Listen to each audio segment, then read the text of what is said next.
The blood from Owen Zachary's split lip dripped onto the dusty floorboards of the Silver Dollar Saloon as he struggled to remain conscious. The year was 1875, and in the unforgiving frontier town of Redemption Creek, Colorado, mercy was as rare as rainfall. The afternoon sunlight slanted through the grimy windows, casting long shadows across his battered form. Every breath felt like fire in his chest, but he refused to show weakness in front of the men who'd ambushed him, especially not in front of her. Beatrice Sullivan stood frozen at the edge of the crowd, her knuckles white around the handle of her medical bag. She'd come to town from Boston just 3 months ago to serve as the new doctor, and already she'd seen more violence than in all her years of medical training. But this watching the tall, quiet cowboy who'd once helped her fix her broken wagon wheel, now lying beaten on the saloon floor, this made her blood run cold. The largest of Owen's attackers, a man known only as Rattlesnake, spat on the floor beside him. "Next time you interfere with my business, Zachary, I won't be so gentle-like." Owen's eyes, though swollen, still burned with defiance. He said nothing, which only seemed to enrage Rattlesnake further. The man drew back his boot for another kick when Beatrice finally broke free from her stupor. "Stop!" Her voice cut through the murmuring crowd. "Touch him again, and I swear I'll have the marshal on you before you can blink." Rattlesnake turned his cruel gaze on her. "The lady doctor's got herself a soft spot for this saddle tramp, boys."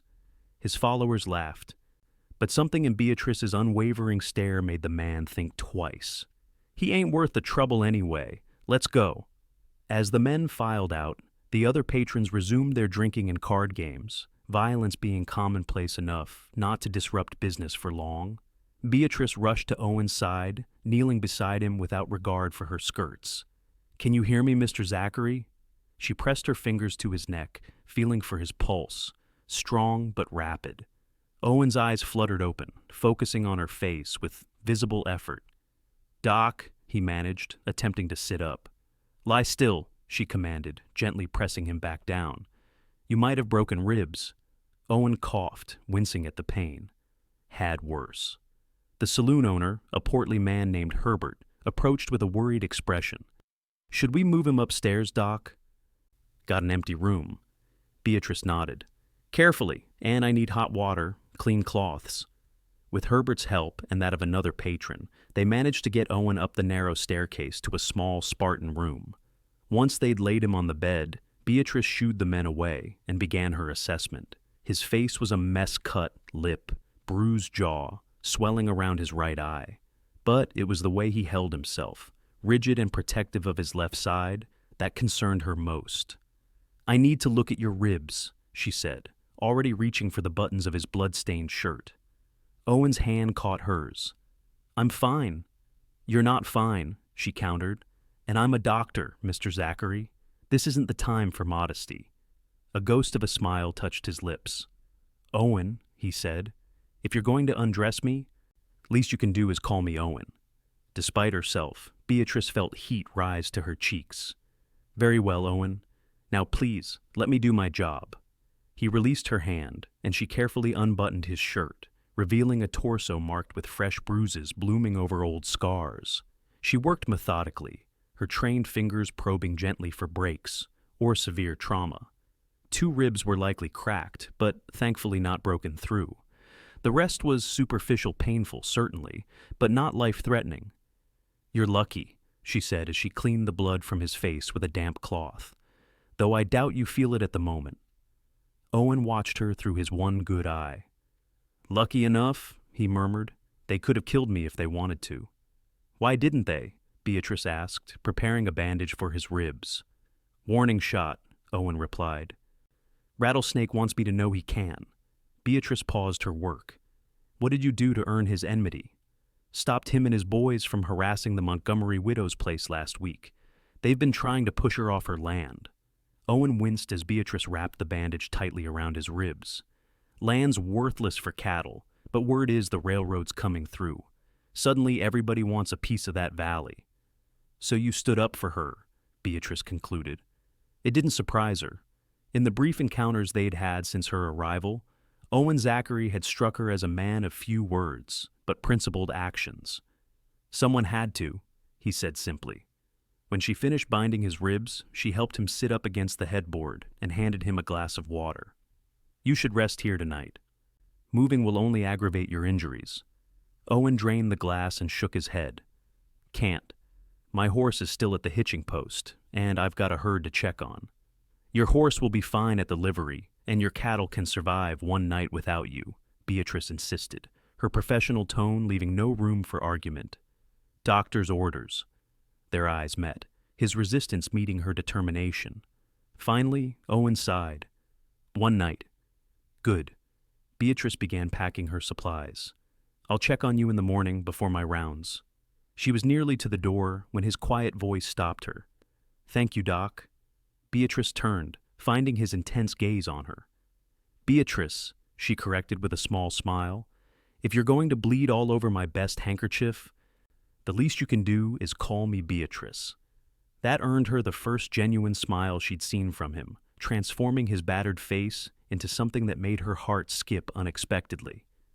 "Beatrice," he repeated, her name sounding different in his low, rough voice. She nodded once and left, closing the door behind her, unsettled by the lingering warmth of that interaction. She told herself it was merely professional concern for a patient. Nothing more. Dawn broke over Redemption Creek in streaks of pink and gold, bathing the modest buildings in warm light. Beatrice had slept poorly, her mind returning to the injured cowboy and the dangerous situation he'd found himself in. After a quick breakfast, she gathered fresh bandages and headed to the saloon, nodding greetings to the few early risers on the street.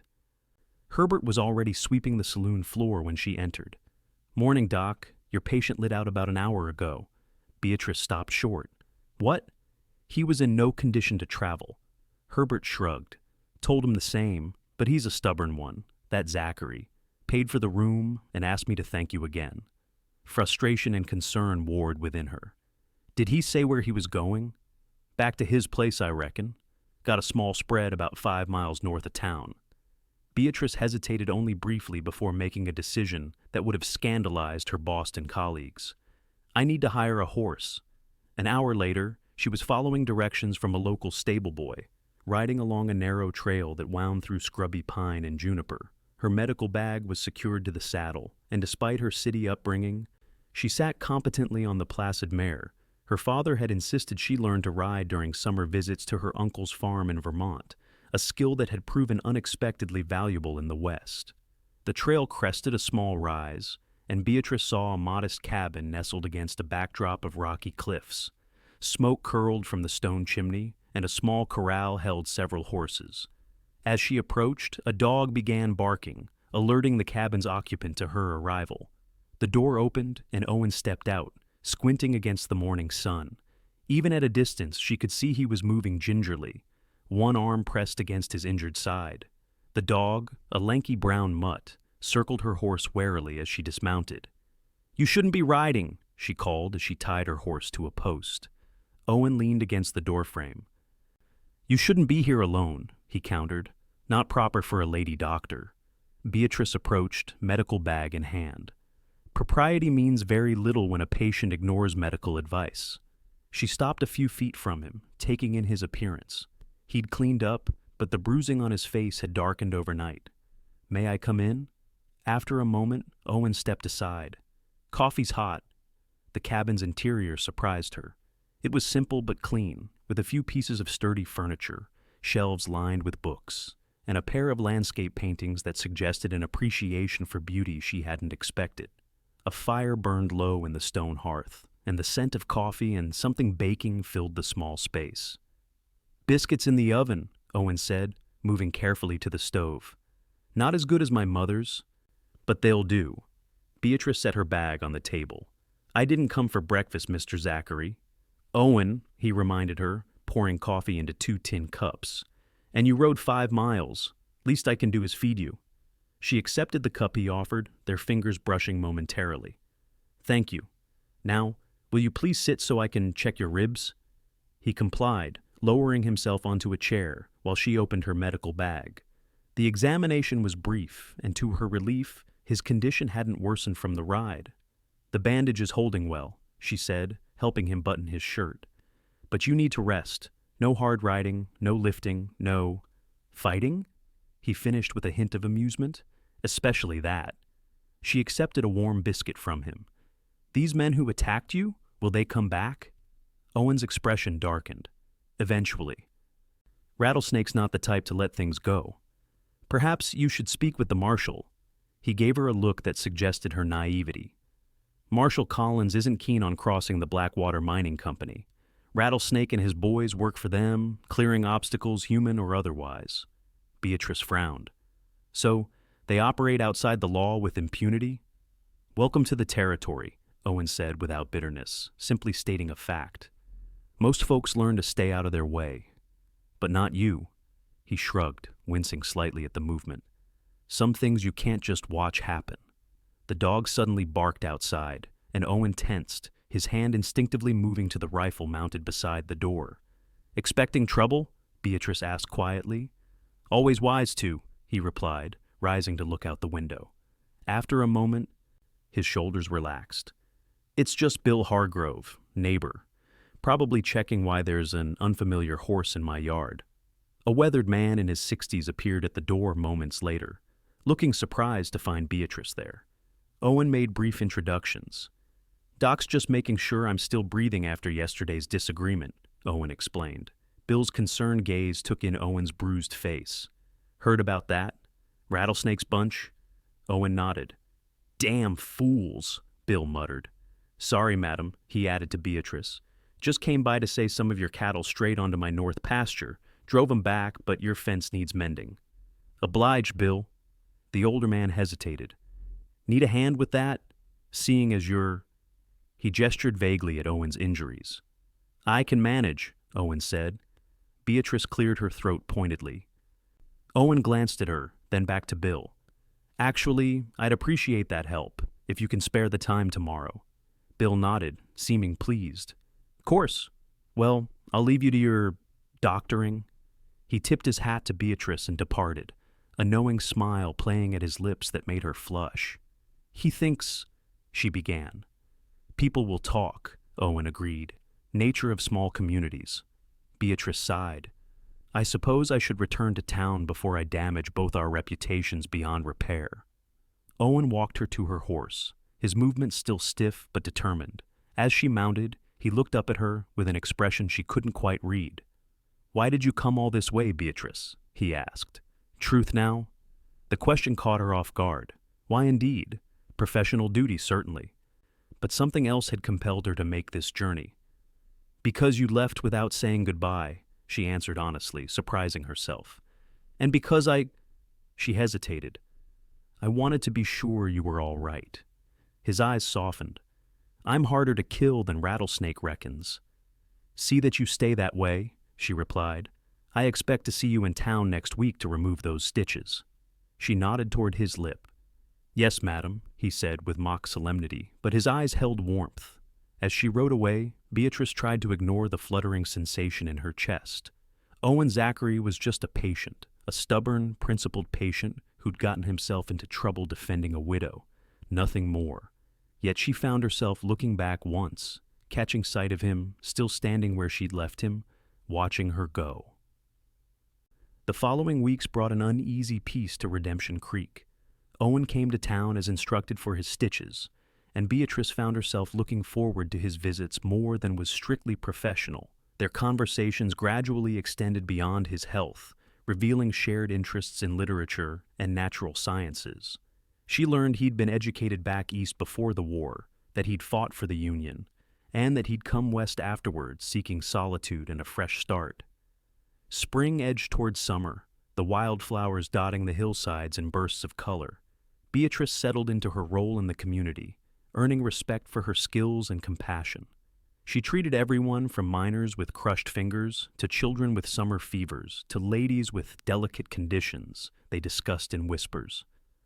One sweltering afternoon in July, she was organizing her supplies when the door to her small clinic burst open.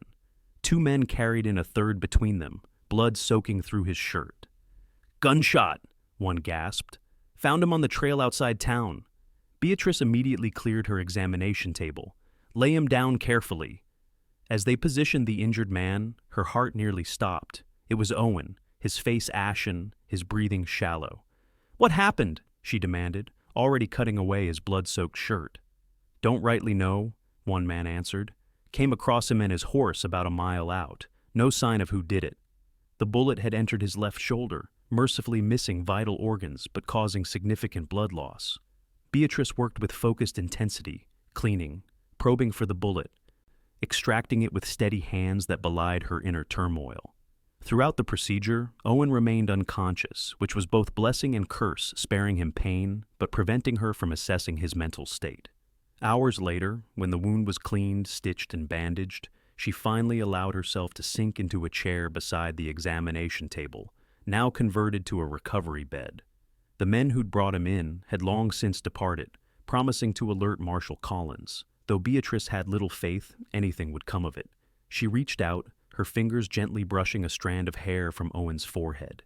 His skin was warm, too warm. Fever would be the next battle. As night fell, she maintained her vigil, cooling his brow with damp cloths, monitoring his pulse, and occasionally whispering reassurances when he stirred restlessly.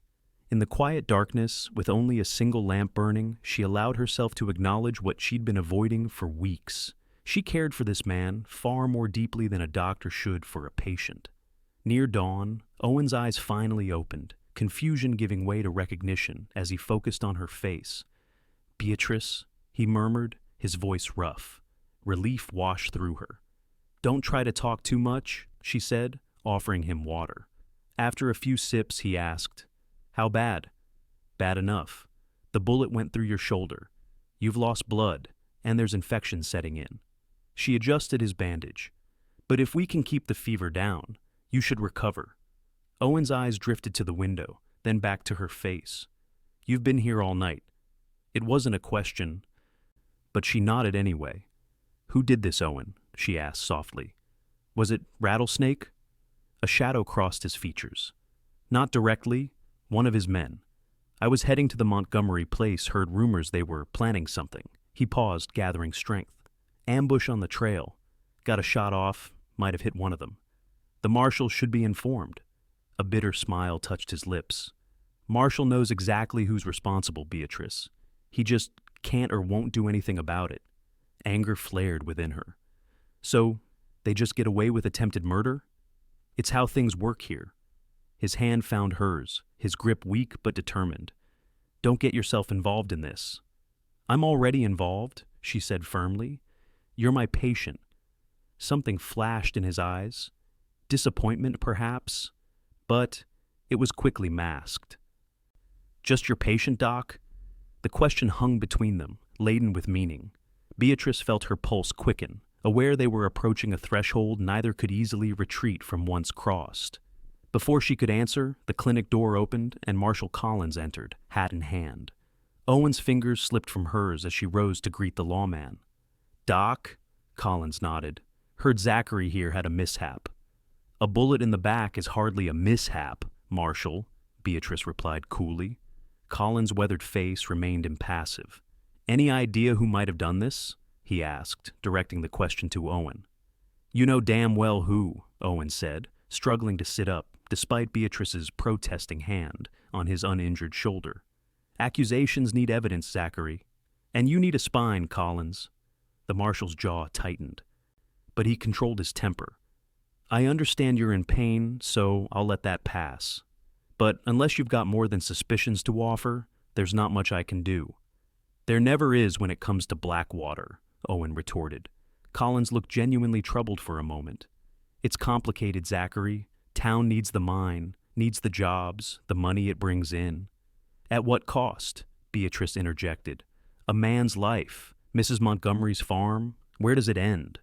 The marshal studied her, a mixture of respect and resignation in his gaze. "It doesn't, madam. That's the hard truth of it."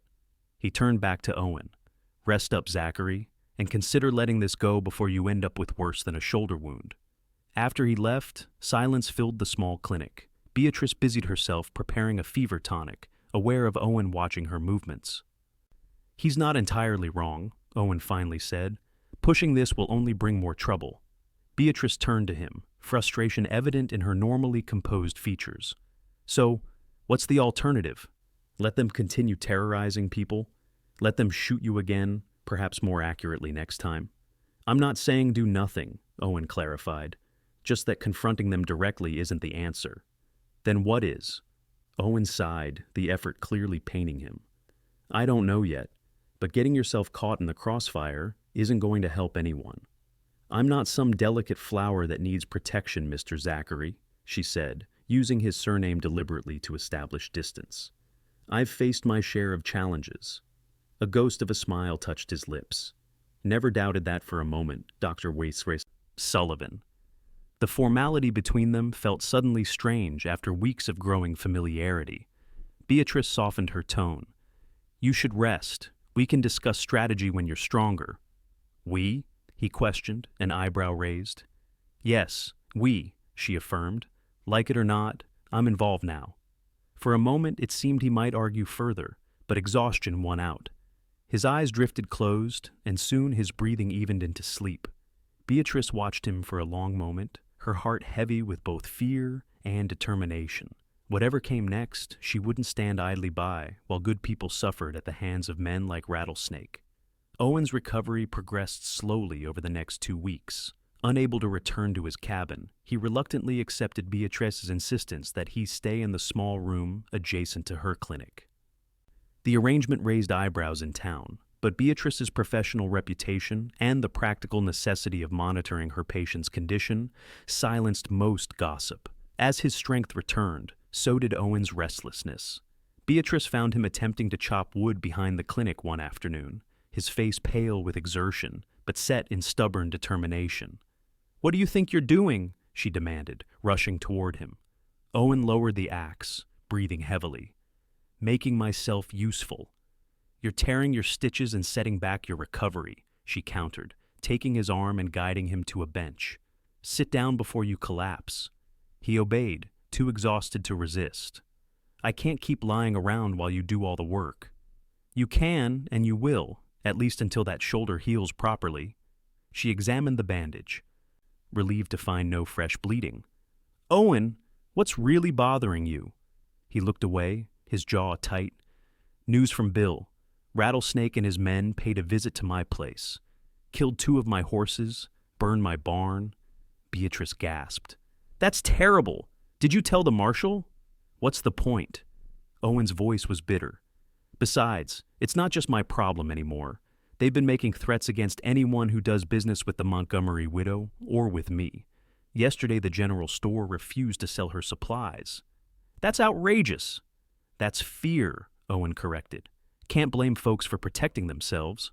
Beatrice sat beside him, her skirts brushing against his leg. There must be something that can be done. What about appealing to a higher authority? The territorial governor, perhaps? Owen shook his head. Takes time we don't have, and Blackwater has friends in high places. His good hand curled into a fist. They're moving faster now. Word is the railroad survey is complete, and they're finalizing the route next month. So once they secure the land, they stand to make a fortune, he finished, and they'll stop at nothing to get it. Beatrice was quiet for a moment, thinking, what if we could expose them? Document their intimidation tactics. The violence gather evidence that even their friends in government couldn't ignore. Owen looked at her with a mixture of admiration and concern. That's dangerous thinking, Beatrice. More dangerous than doing nothing, she challenged. Their eyes held, an unspoken current passing between them. Finally, Owen sighed. I won't risk your safety. It's not your decision to make, she said gently, and 2 people working together stand a better chance than 1 person working alone. Before he could respond, they heard a commotion from the street shouts, a woman's cry for help. Beatrice rose immediately, but Owen was faster, grabbing the pistol he kept hidden under his pillow and moving to the door despite his injury.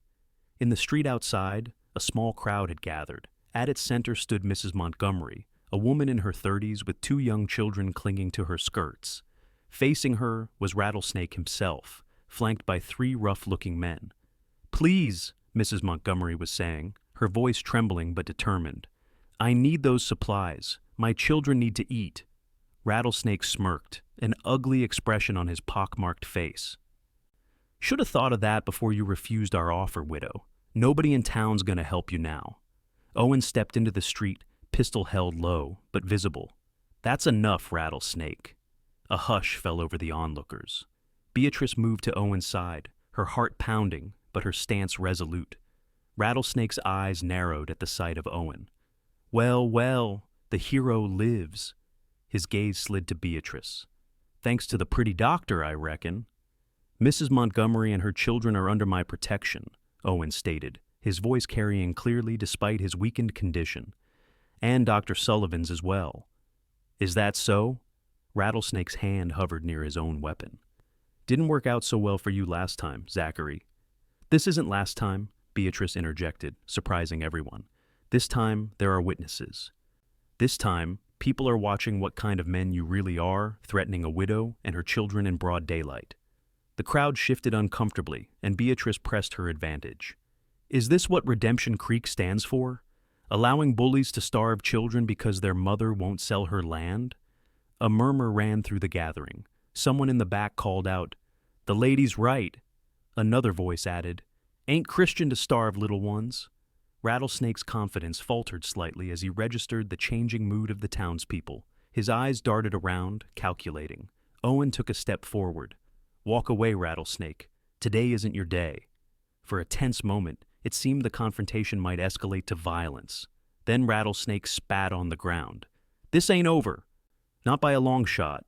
He jerked his head at his men, and they retreated toward the saloon, throwing threatening glances over their shoulders. As soon as they were gone, Beatrice rushed to Mrs. Montgomery, who was trembling with relief and fear. "Are you all right?" The widow nodded. "Thanks to you and Mr. Zachary, but what they said is true. No one will sell to me now." "I will," came a voice from the crowd. Herbert from the saloon stepped forward. "Got plenty of food stores, and I ain't afraid of those jackals." Another man, the blacksmith, spoke up. "My wife can spare some preserves and flour, and I've got a shotgun if they come calling." Slowly, others began to offer help, small gestures of support, that nonetheless represented a significant shift. The fear that had gripped the town was beginning to crack. Owen, looking pale but determined, addressed the gathering. "Blackwater thinks they can rule this town through intimidation.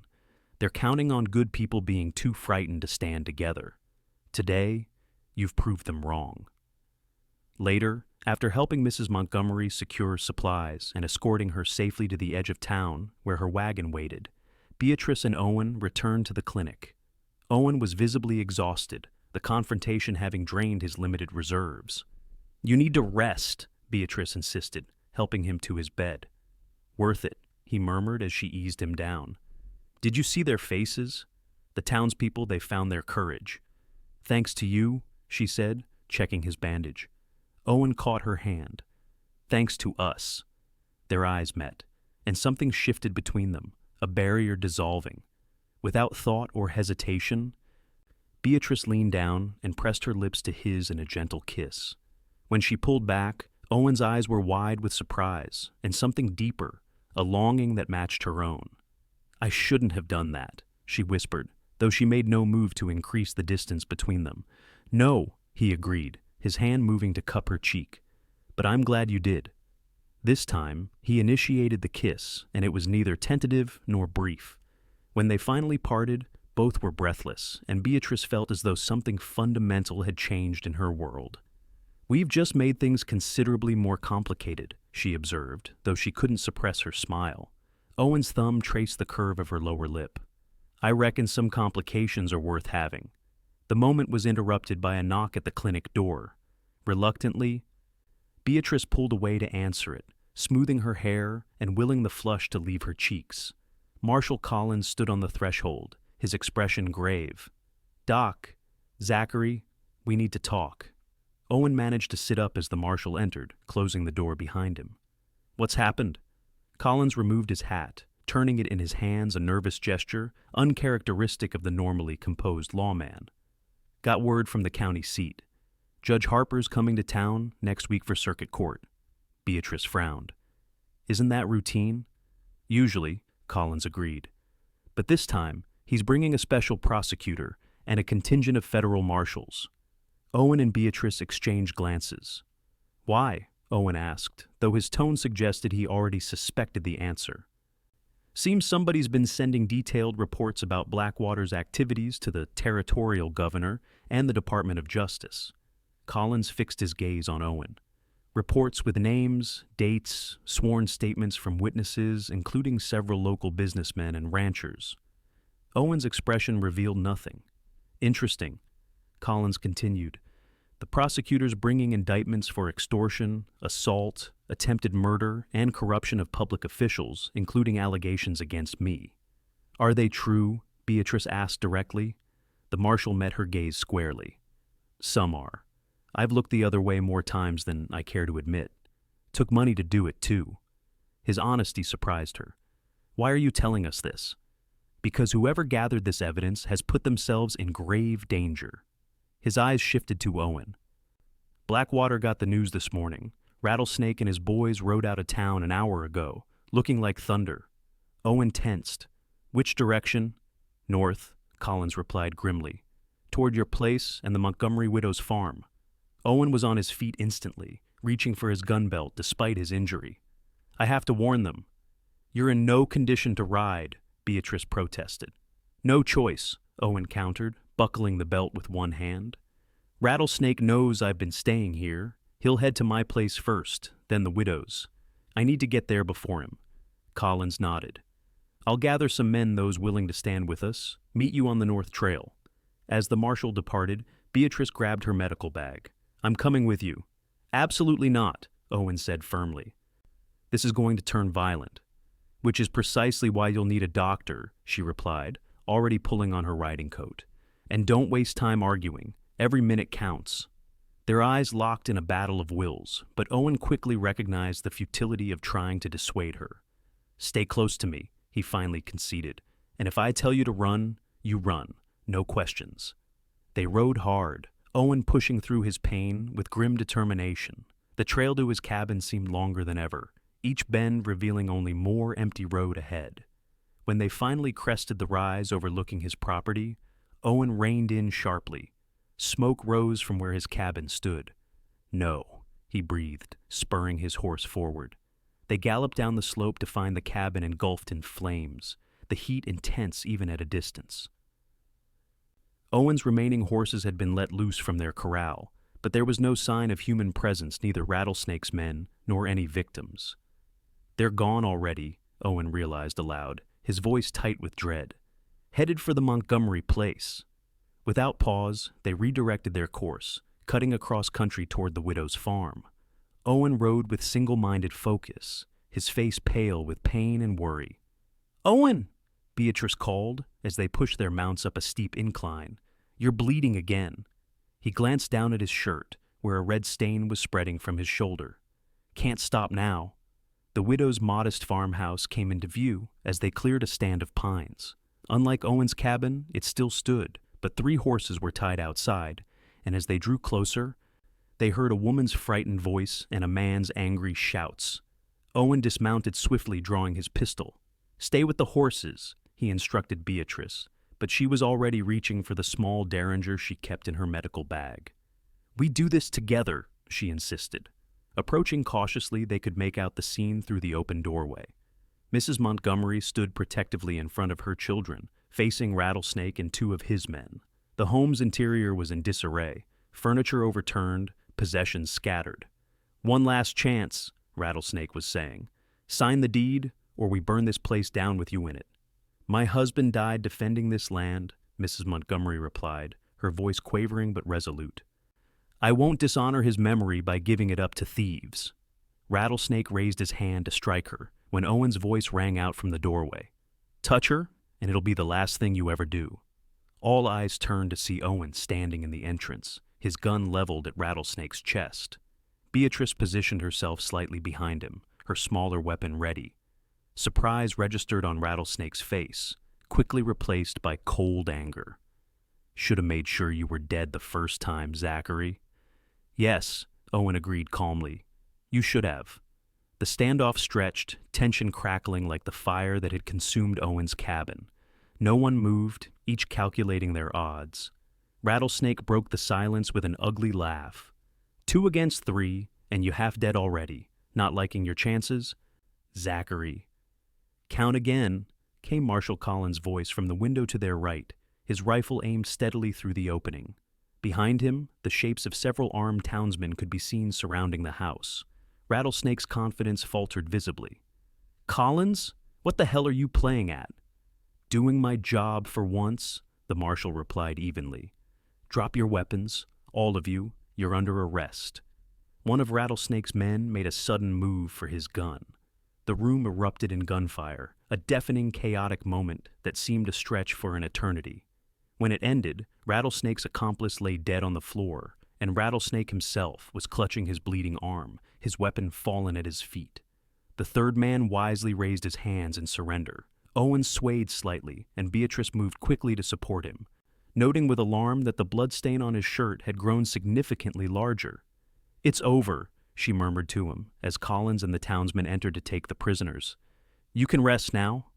Owen's eyes were fixed on Mrs. Montgomery and her children, who remained huddled together, shaken but unharmed. "Are you all right?" he asked them.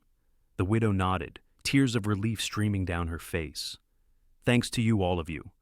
Owen's gaze returned to Beatrice, his expression softening despite his pain. "Not just me." "Stop talking," she instructed gently. "You've reopened your wound, and I need to tend to it before you lose any more blood." As she helped him to a chair and began removing his blood-soaked bandage, Marshal Collins approached, having secured the prisoners. "Federal marshals should arrive with the judge in 3 days," he reported. "Between your evidence and today's events, Blackwater's finished in this territory." "Evidence?" Beatrice looked up, puzzled. Owen avoided her questioning gaze. "Had to do something useful while I was laid up." "You've been gathering testimony, documenting Blackwater's crimes?" Her hands stilled in their work. "That's why you were so tired some mornings. You were up at night writing." He shrugged his good shoulder. "Seemed like the right thing to do." "You might have told me," she said, resuming her treatment of his wound with perhaps more force than necessary. "Would you have approved of me risking retaliation?" "No," she admitted. "But I would have helped." Owen caught her hand, stilling it against his chest. "You did help. More than you know." Their eyes met in silent communication, a wealth of unspoken feelings passing between them. The moment was broken when one of Mrs. Montgomery's children approached tentatively. "Is Mr. Zachary going to be okay?" the little girl asked Beatrice, her eyes wide with concern. Beatrice smiled reassuringly. "Yes, sweetheart. He's too stubborn not to be." The following days brought significant changes to Redemption Creek. Judge Harper arrived with his federal marshals and special prosecutor as promised. Rattlesnake and his surviving accomplice, along with several Blackwater executives who were arrested in Denver, faced multiple serious charges. Evidence collected by Owen's statements, financial records, correspondence proved damning. Marshal Collins resigned his position. But his cooperation with the investigation and his final stand against Rattlesnake earned him leniency from the court. The town council appointed a former Army captain as the new marshal, a man known for his integrity and fairness. Owen, despite Beatrice's professional protests and personal concerns, insisted on testifying at the proceedings held in the town's small courthouse. His presence, still weakened but unbowed, made a powerful impression on the judge and jury. Throughout it all, Beatrice remained by his side, dividing her time between caring for him and attending to her other patients. Their relationship, once the subject of whispered speculation, became increasingly open as Owen's recovery progressed. They no longer bothered to hide the affection between them, though they maintained a propriety that prevented outright scandal. One evening, 2 weeks after the confrontation at the Montgomery farm, Owen was strong enough to walk unaided to the small garden behind Beatrice's clinic. They sat together on a bench as the sunset painted the western sky in brilliant orange and gold. "I received a letter from Mrs. Montgomery today," Owen said, watching a hummingbird flit between late-blooming flowers. "The railroad's offering fair compensation for a right-of-way across a corner of her property, enough for her to expand the farm and hire help." "That's wonderful news," Beatrice replied, her hand finding his. She also mentioned that several families displaced by Blackwater's tactics are returning to reclaim their land. Owen's thumb traced patterns on her palm, including Bill Hargrove's son and his wife. The town is healing, Beatrice observed. Though I imagine your cabin can't be so easily restored. Owen was quiet for a moment. No, but I've been thinking about that. Oh, she turned to look at him, curious about his contemplative tone. Land's still mine, good location, good water supply. His eyes met hers, suddenly intense. Could build something new there, something bigger. Beatrice felt her pulse quicken at the implication in his gaze. Something bigger? A proper house, he clarified, with room for a family, maybe even a small medical practice if the local doctor was interested in expanding her services to the outlying areas. Her breath caught. Owen! He turned to face her fully, taking both her hands in his. I know it's soon. We've known each other barely 6 months, but when a man nearly dies, it tends to clarify what matters. His voice deepened with emotion. And you, Beatrice Sullivan, matter more to me than anything in this world. Tears welled in her eyes, but she blinked them back, smiling. Are you asking me something, Mr. Zachary? I believe I am, Dr. Sullivan.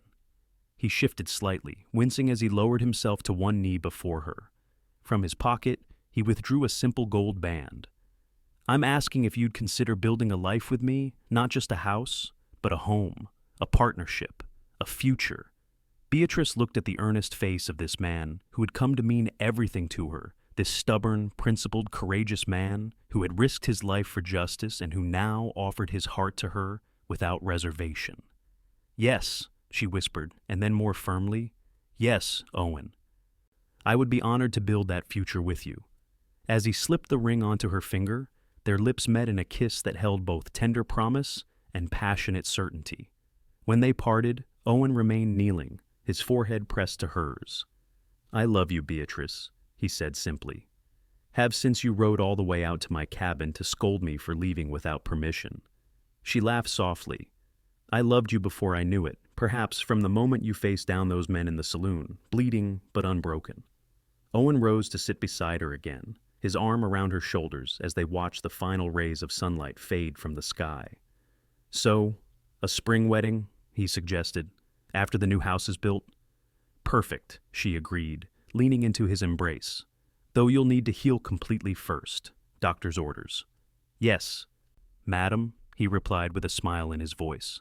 Whatever the doctor orders. 3 months later, as winter's grip on the mountains began to loosen, Owen and Beatrice stood together on the ridge overlooking the site where his cabin had once stood. Now, the framework of a new structure rose against the backdrop of snow-capped peaks, a spacious 2-story home with broad windows and a wraparound porch. It's beautiful, Beatrice said, squeezing his hand. Just as you described. Owen nodded, pride evident in his expression. Another month, maybe 2, and it'll be ready, just in time for the wedding. The past months had brought healing for Owen's body, for the town's spirit, for the land itself, as Blackwater's destructive influence receded. The federal case against the company had concluded with heavy fines and several long prison sentences, including 20 years for Rattlesnake. The railroad was proceeding with construction, but now dealing fairly with landowners along its route. Owen's recovery had been complete, his strength returning fully by the time the first snow fell. He and Beatrice had settled into a rhythm of shared work and deepening love, each day confirming the rightness of their decision to join their lives. I should get back to town, Beatrice said reluctantly. Mrs. Peterson's baby is due any day now. Owen nodded, but made no move to return to their horses. Instead, he turned to face her, a sudden seriousness in his eyes. Before we go, there's something I need to ask you. What is it? She prompted when he hesitated. Are you certain about this? About me? His gaze was intense, searching. You had a life in Boston, culture, society, family. Out here, he gestured at the wild, beautiful landscape surrounding them. It's still rough country, still dangerous sometimes. Beatrice placed her hand against his cheek, her touch gentle but firm. I've never been more certain of anything, Owen Zachary. My life in Boston was prescribed, predictable. Here, I've found purpose, respect for my work, and you. Her voice softened. Most importantly, you. The vulnerability in his expression gave way to relief, then joy. He pulled her into his arms, holding her close as if to assure himself of her solidity, her realness. "I just needed to hear it once more," he murmured against her hair, "before we take this final step." She leaned back to look up at him, her eyes reflecting the clear blue sky overhead. "It won't be the final step. It will be the first of many we take together." Their kiss was unhurried, a sealing of promises already made, a preview of the lifetime stretching before them. When they finally parted, both wore expressions of serene certainty. As they rode back toward town, Beatrice found herself reflecting on the improbable journey that had brought her to this moment, from a sheltered upbringing in Boston to a new life on the frontier. From a dedicated physician focused solely on her practice to a woman in love, preparing to become a wife while maintaining her professional identity. "Penny for your thoughts," Owen said, noticing her contemplative expression. She smiled. "I was just thinking about how unpredictable life can be. If someone had told me a year ago that I'd be here now, engaged to a troublemaking cowboy," he suggested with a grin. "Exactly that," she laughed. "I would have thought them utterly mad. And now I can't imagine any other path." Her voice grew serious. "Even with all the danger and uncertainty we faced, I wouldn't change a moment of it." Owen's expression matched her solemnity. "Nor would I, though I could have done without the bullet in my shoulder."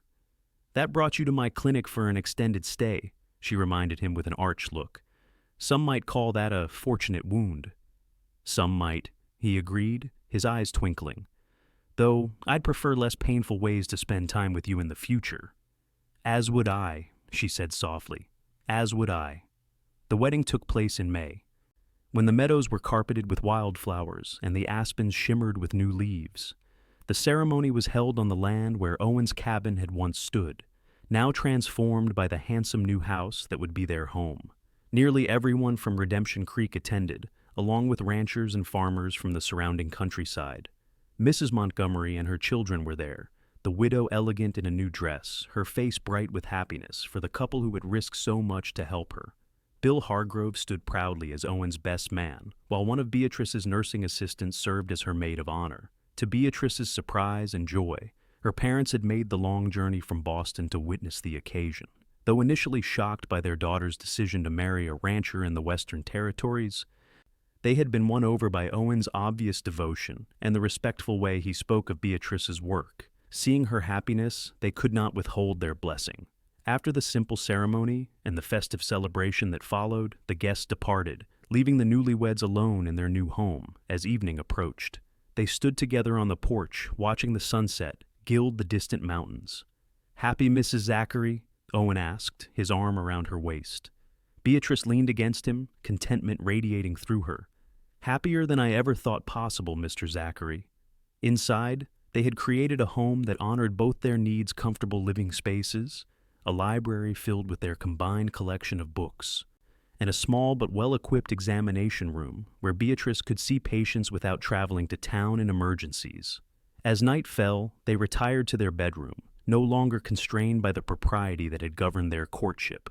Their coming together was both passionate and tender, a culmination of months of deepening love and suppressed desire. Afterward, as they lay entwined in the quiet darkness, Owen traced the curve of Beatrice's shoulder with gentle fingers. "I never thought I'd find this," he admitted softly. "After the war, I came west looking for solitude, not connection. Figured that part of my life was over." "And now?" she prompted, her hand resting over his heart. "Now I understand what I was really searching for," he said. "Not escape, but purpose. Not isolation, but the right companion." He kissed her forehead. "You gave me that, Beatrice. You gave me a future worth fighting for." She smiled in the darkness. "We gave that to each other." The years that followed brought challenges and joys in equal measure. Owen's ranch prospered, and Beatrice's medical practice expanded to serve a growing community. The railroad's arrival brought new settlers, new opportunities, and occasionally new problems, but the town had learned to stand together against threats to their way of life. 2 years after their wedding, Beatrice gave birth to their first child, a daughter they named Sarah, after Owen's mother. A son, Michael, followed 3 years later. Both children grew up strong and curious, equally at home, helping their father with ranch work or assisting their mother in her clinic. On the 5th anniversary of their marriage, Owen and Beatrice stood once again on the ridge overlooking their home, now surrounded by flourishing gardens and healthy livestock. The memory of that violent confrontation with Rattlesnake had faded, replaced by years of peaceful prosperity. "Do you ever think about how close we came to losing all this?" Beatrice asked, her hand clasped in his. "How easily things might have gone differently." Owen nodded, his expression thoughtful. "Sometimes, especially when I remember lying on that saloon floor, or later, when I woke up in your clinic with that bullet wound." His free hand moved to touch the scar on his shoulder, a permanent reminder of their journey. "There was a moment," he continued, "when I was lying there after the fight, before you came to help me. I felt myself slipping away, giving up." His eyes, still as intense as the day they'd met, held hers. "Then I heard your voice, telling me not to leave you with that silence. It pulled me back." Emotion tightened Beatrice's throat at this revelation. "I was so frightened," she admitted, "not just for your life, but for all the words we hadn't yet spoken."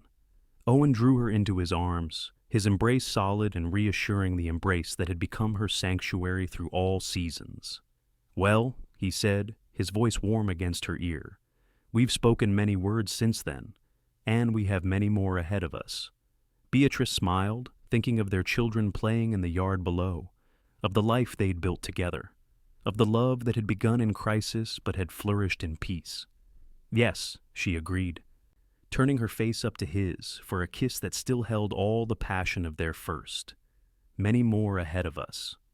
As the sun began its descent behind the mountains they both loved, Owen and Beatrice Zachary walked hand in hand down the path toward home, their shadows stretching long behind them, their future bright before them, a future forged in courage, sustained by love, and promising adventures yet untold.